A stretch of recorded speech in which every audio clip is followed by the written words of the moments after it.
how to drop items in Roblox mobile. Hey guys, in this video, I will show you how to drop items in Roblox mobile. Alright, so let's begin with the video. Let's start by opening your Google Play Store. In the search bar at the top, search for Roblox and make sure you have it installed and updated to the latest version. If not, update it now. Once updated, open Roblox and sign into your account. Now, if you're playing a game and want to drop something from your hand in Roblox, here's how you can do it. Select the item you wish to drop from your hotbar.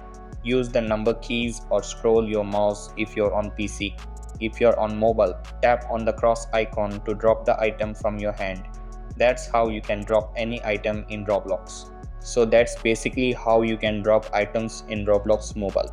So that's all for this video. Consider subscribing if you find it helpful. And I'll catch you in the next one.